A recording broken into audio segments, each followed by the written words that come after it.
Welcome to episode 831 of Salsido Paranormal. I'm your host, James Salsido, and tonight I am sharing experiences, true paranormal stories from the web. As always, you can find all episodes of the show along with links to social media, ways to listen, and ways to support the show at the website, and that is salsidoparanormal.com. That's SALSIDO paranormal.com.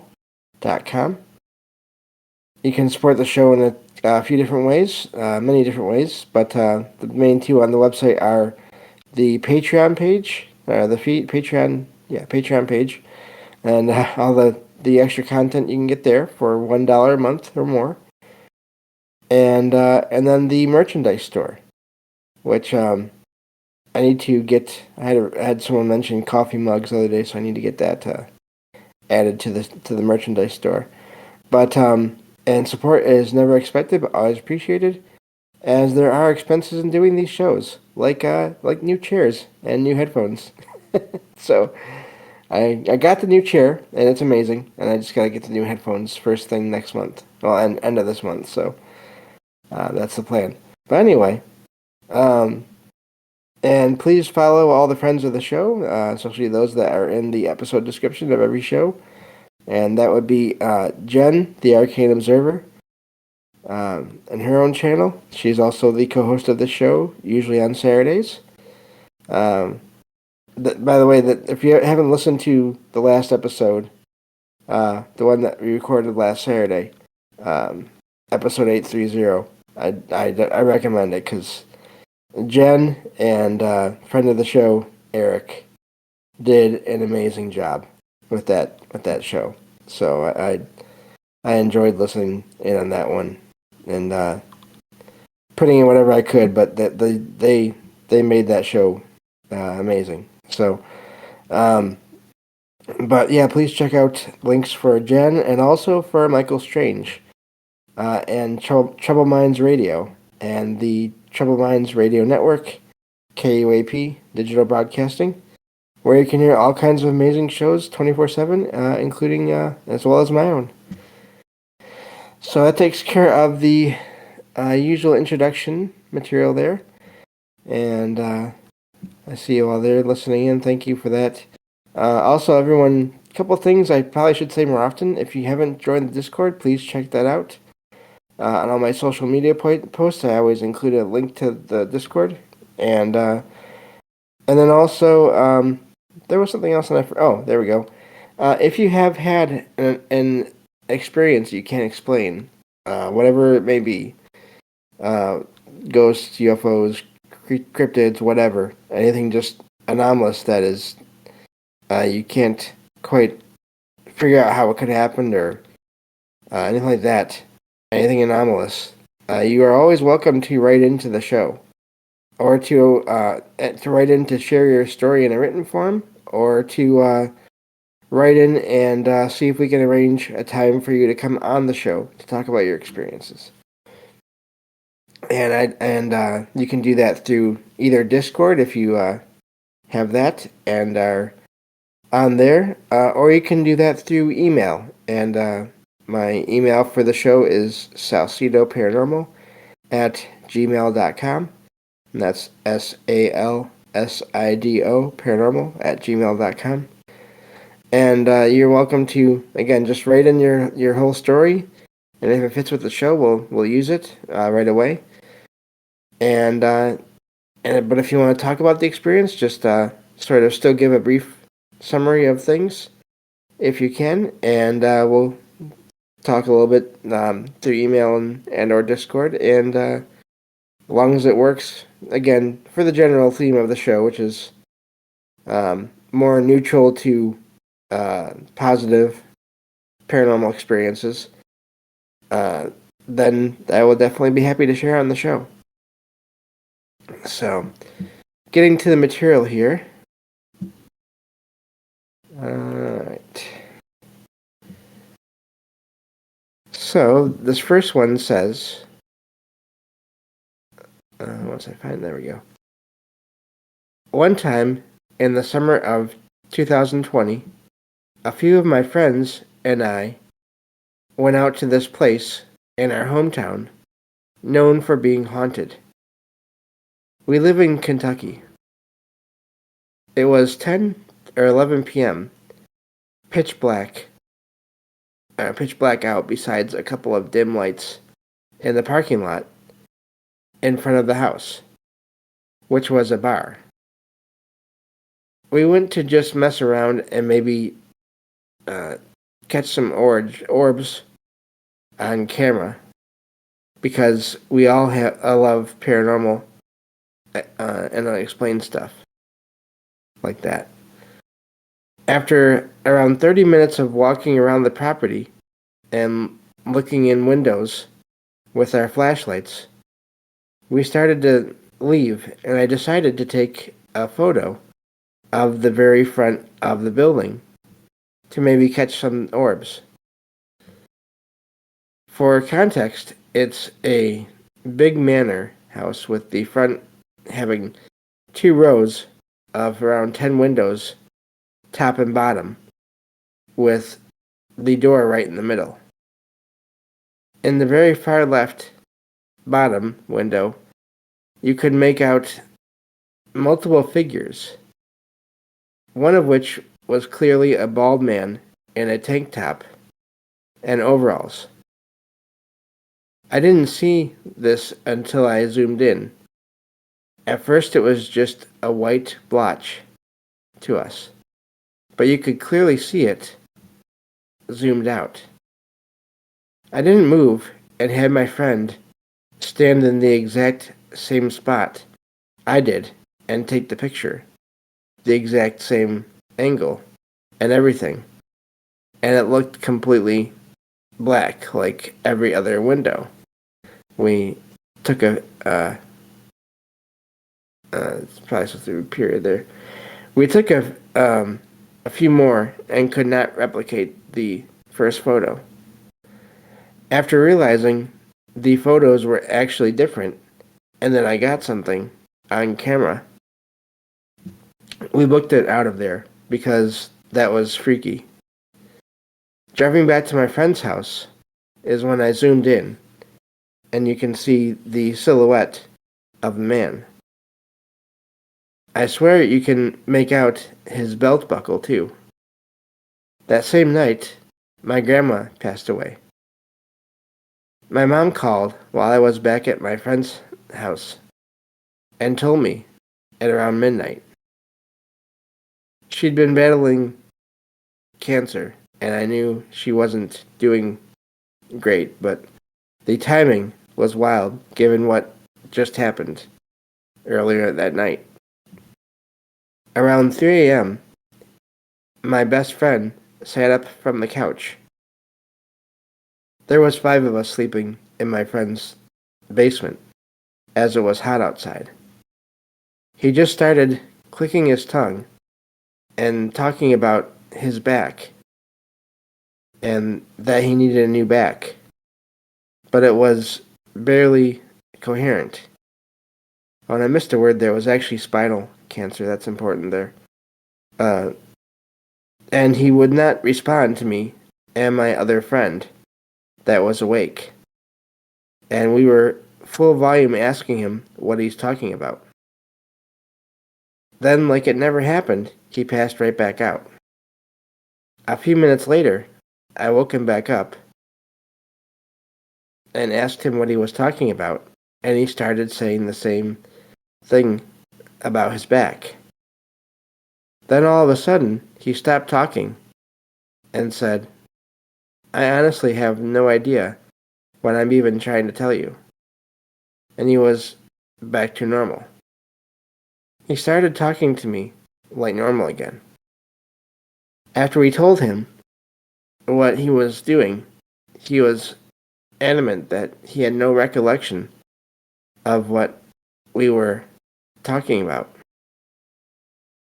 Freaked us out, but also a wild story to share in the future. True story. I have 5 other guys that can back it up, and I have the picture still, but the website won't let me post it. So that's where that one ends. I was going to leave out the spine cancer part just to not be so specific, but it was kind of important to the account there. And so it sounds like, I do think they were separate incidents, but it does sound like possibly the grandmother somehow, and or the friend connected with the grandmother somehow. The spirit of the grandmother? I don't know. I'm really curious, and there's no way to know this. Did that friend know about the grandmother before this happened to them? The friend of the writer there. Because if he didn't, then that is really wild that he would say those things. Even if he did, if he wasn't acting, then that really is wild that whole thing happened. It just sounds like maybe they were really tuned in that night, all of them, because of what they were doing beforehand, and then having that timing of that death happening in the writer's family there at the same time. It sounds like maybe they were just really tuned in and picked up on something, both at the house, but then also both back at the friend's house. And yeah, I don't know how else to explain that. Of course, I don't really know anything, but also, part of getting my new chair is I got a massive box for Logan. So if you hear any soft scratching or bustling sounds, it might be Logan. It's probably Logan in a new box that she likes very much. So I hadn't thought about that before, but hopefully it won't be too bad. But yeah, so that's an amazing account there of experiences. So yeah, it's for anyone that is not in the Discord, first of all, join it, but also the boxes. I mean, it had all the parts of a massive chair in it, so it's a good-sized box. It's probably the biggest box she's ever had. So she does like it, and so yeah. But I was just hearing her little sounds and just realized, oh man, but hopefully it'll be okay. So yeah, that's quite the experience there that those people had. A couple of experiences, really. And so moving on to the next one here. This one says, a couple of years ago, I was exploring a very old graveyard in the woods near my house. Some of the oldest stones I could read dated back to the early 1800s. Some were so weather-worn that I couldn't make them out. I live in a rural place, so this graveyard is located in a popular hiking spot with the locals.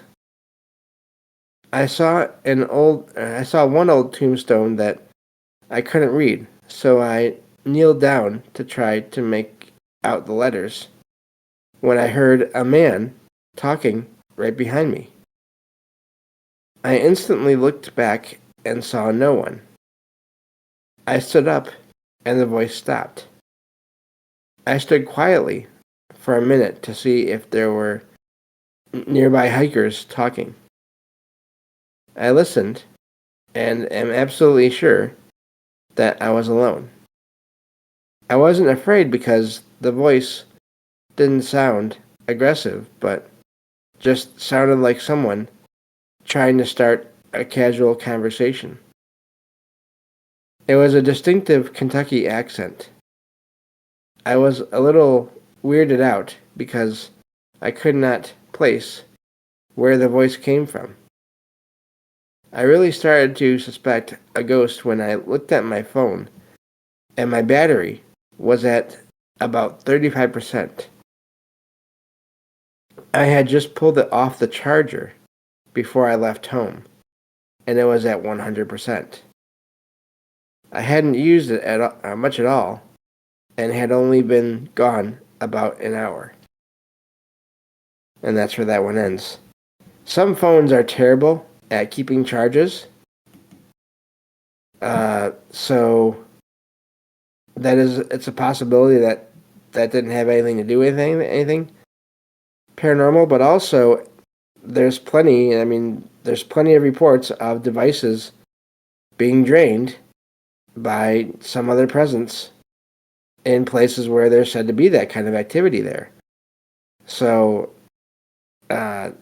it's possible that to make the sound, make the voice heard that the writer heard there, someone there took the energy from the phone to do that, to give themselves enough energy to somehow make themselves heard.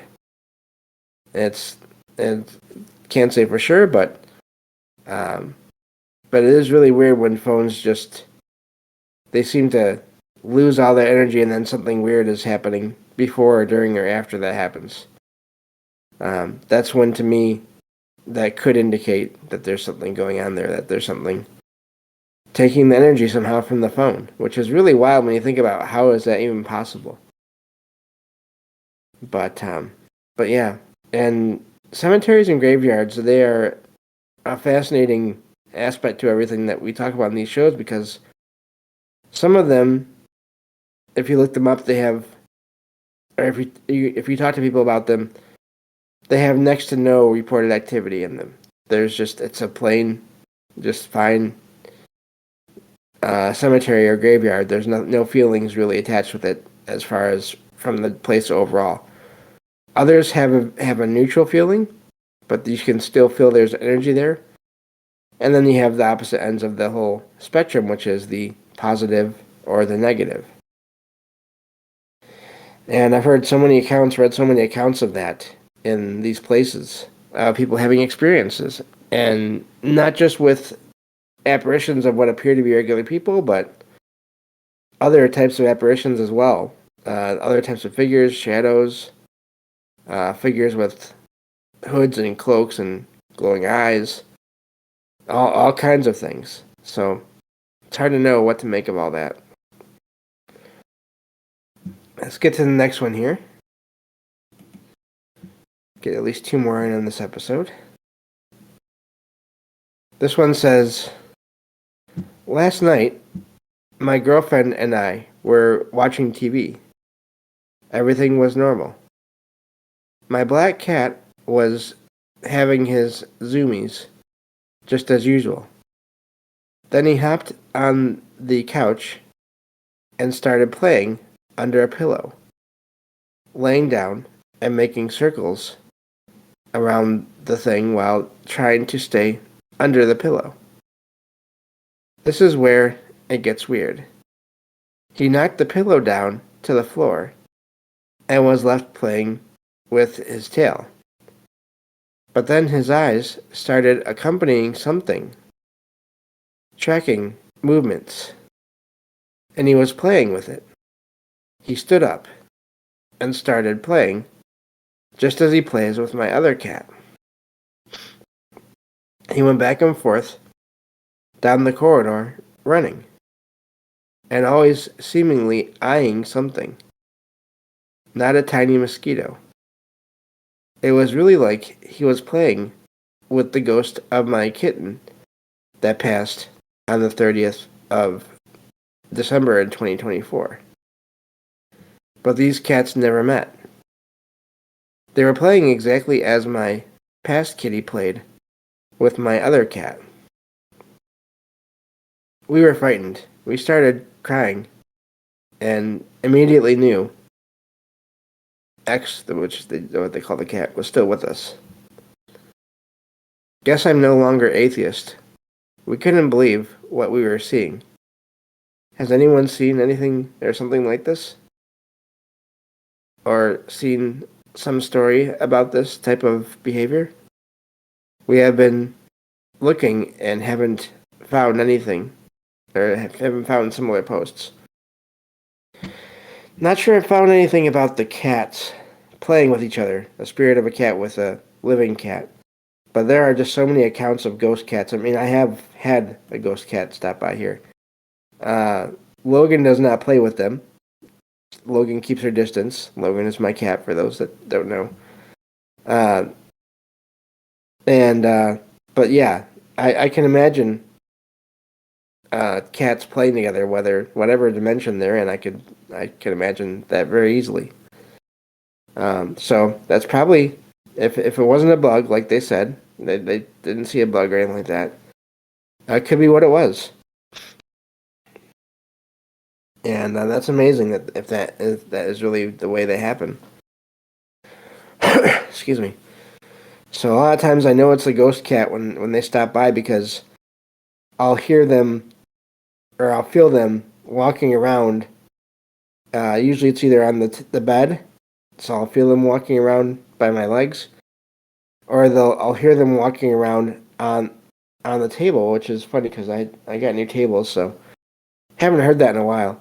But I would hear them on the table behind my TV, and but I would never hear a cat jump on or off of the table, and I would never feel this ghost cat jump on or off of the bed. So that's sort of how I was able to tell a difference, and just a feeling in general anyway. So really is amazing when you get those kinds of accounts. Let's get one more story in here if I can. Let's see how long it is. Oh, it's a short one. Relatively short. This one says, I was in the bathroom on the toilet. My boyfriend was in our bedroom watching videos on his phone. Before I went into the bathroom, he told me he wanted a shower. So while I was on the toilet, I turned on the shower. I then messaged him to let him know. When he sat up to come to the bathroom, he said he saw my hand push the door open, and he assumed I was pranking him. He came to the bathroom door and saw I was still on the toilet watching videos on my phone.